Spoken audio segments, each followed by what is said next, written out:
It's Friday, October 11, 2024. Welcome to CVM News at Noon. I'm Nika Lewis.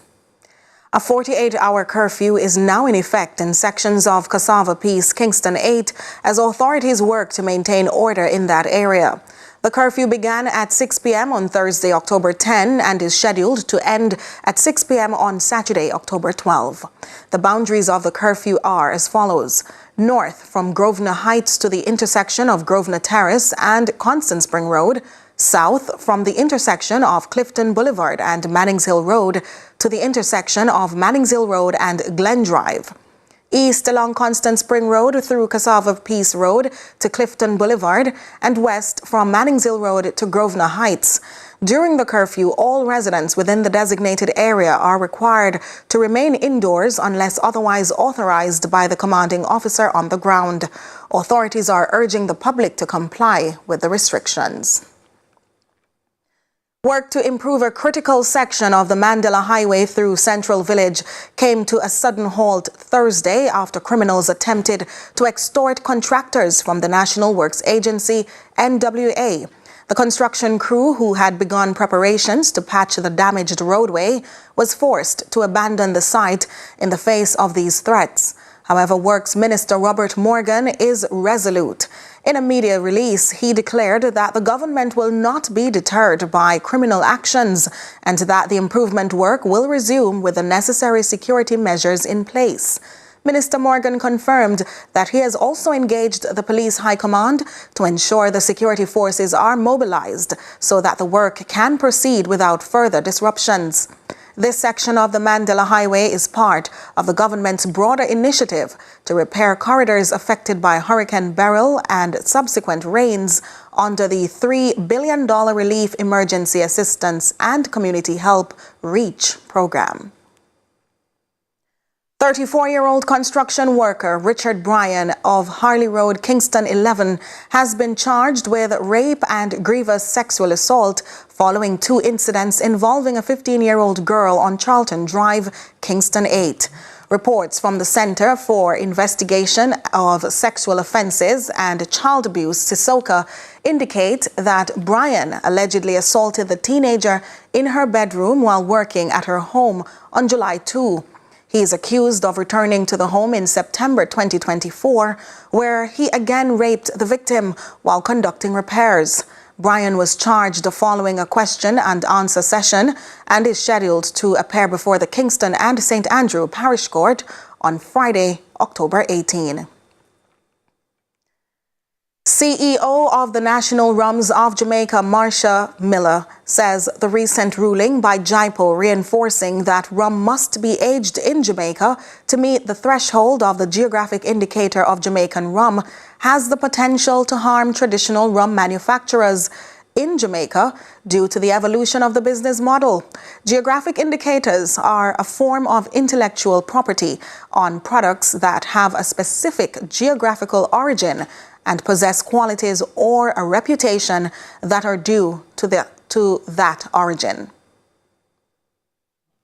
Putting it out in a vessel, yes, whether it be a barrel, different size vessels in a 20,000-litre tank. That's our most prominent way of doing it now. We put in a 20,000-litre tank, and we send it to customers who age it overseas. So our biggest customers are Myers, the brand Myers rum. Everybody knows Myers rum is Jamaican rum. And we have Captain Morgan Dark, which is a product that is produced by Diageo. That's not sold in Jamaica, but it's sold in Central America, and it's sold in Europe. Right? And that is the bulk of our business. So not being able to sell to those 2 products, we would lose 80% of our production. Meanwhile, the general manager of the Spirits Pool Association of Jamaica, Christopher Gentles, believes the aging process being done in Jamaica is essential to maintaining the integrity of the geographic indicator. No doubt that intellectual pirates have been trying to misrepresent Jamaican rum for over 300 years. Intellectual property registration such as GIs and trademarks protect the end product much better than they protect bulk products. Aging in Jamaica connects the product to the country in a huge way. And when you add up all the routes together, it makes it makes a package, and it's easier to protect the package called Jamaican rum. As Customer Service Week comes to an end, the government is reaffirming its commitment to improving customer service in Jamaica. Speaking at the Ministry of Foreign Affairs and Foreign Trade's launch of the Citizens Charter, State Minister Orlando Terrelong highlighted the importance of treating all citizens with respect. We understand the importance of service delivery, partnership, and including our global partners. However, notwithstanding the billions of dollars that the government has spent, you still get the complaint about nothing going on in the health sector, or the worst, it can't improve, it's not good. And when you ask them why, have we not improved the number of beds? Have we not hired more doctors and more nurses, put them on full staff? Have we not built new hospital wings? Have we not improved clinics across the communities? Have we not increased the number of healthcare workers? Yes. But then why would you say the government has not invested in healthcare? Because the nurse did rude to me, or the doctor never did have no patience, I'm there for wait too long. And it shows you that as agents, as members of the public service, if we do not deliver effective service to our clients, our fellow Jamaicans, then it seems as if we would have failed each other. Well, a new justice center will be built in Hanover. The $170 million establishment is to house justice officers and deal with concerns like restorative justice, child diversion, and mediation. While speaking at the contract signing recently, Justice Minister Delroy Chuck emphasized the importance of the center and the available resources as channels to help reduce crime and social conflicts. We, just find it difficult to verbalize and to really work out our difficulties. And that is why these justice centers are so important. And we have to sell it to the people. Don't take matters in your own hands. Don't take revenge and retaliate. Don't get annoyed at the slightest, disrespect. If it means that it's going to spill over, then please, these justice centers are there to serve you.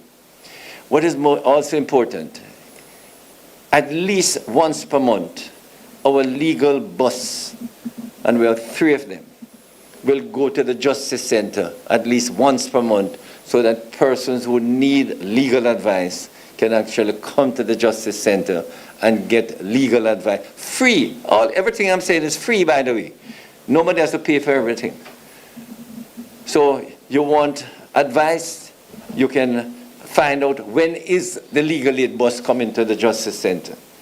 But not only that, that legal aid bus will also go into a community if you have a school fair or a church fair.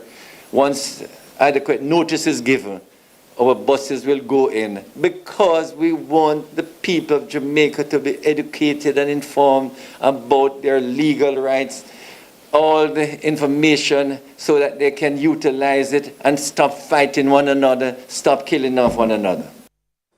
Stay with us. CVM News at Noon continues in a moment.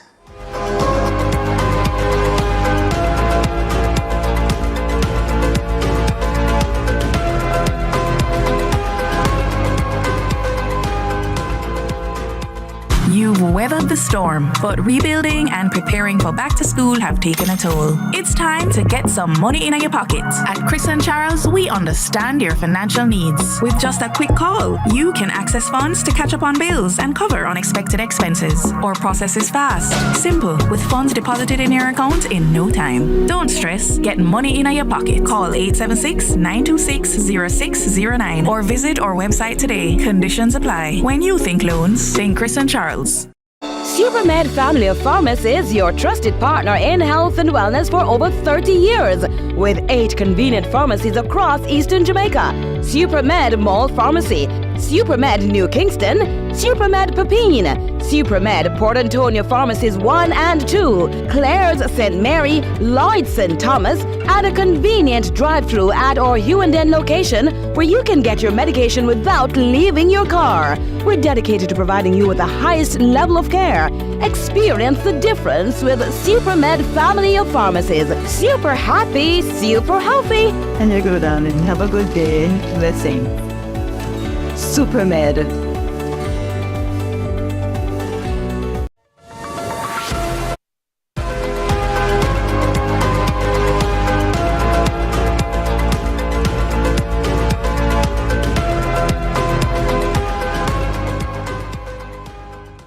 Welcome back to CVM News at Noon. It's now time for our discussion segment, and we're talking about crime, particularly rising gun violence in hotspots like St. James and Kingston. And that remains a pressing issue, of course, for many of us here in Jamaica, because recent shootings have also highlighted ongoing security safety concerns. In fact, 6 people were shot in Cassava Peace, St. Andrew on Wednesday night, leaving 1 woman dead.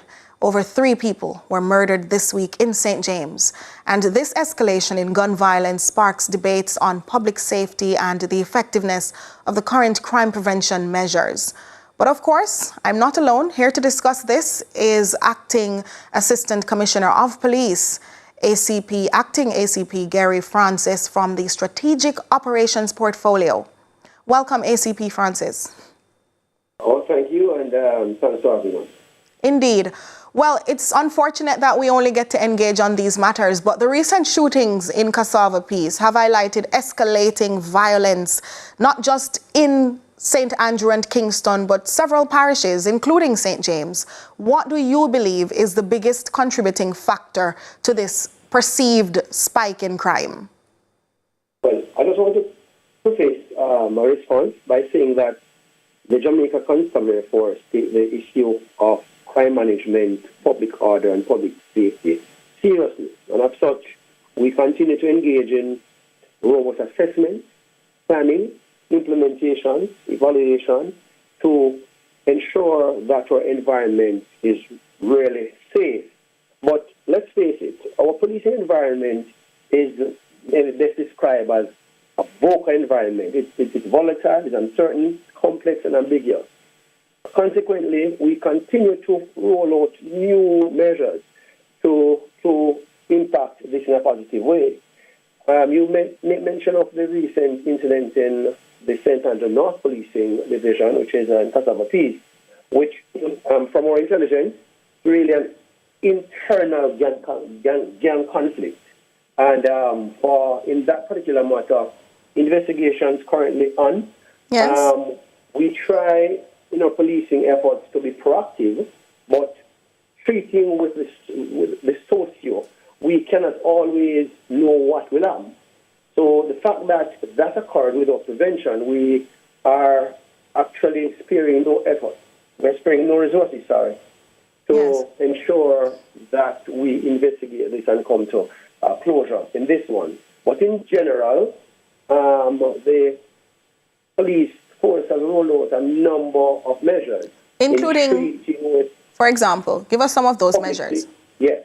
So currently, we have what we call the Area Fugitive Apprehension Team, the AFA team. This is really a team which has been trained and have been deployed in all areas, focusing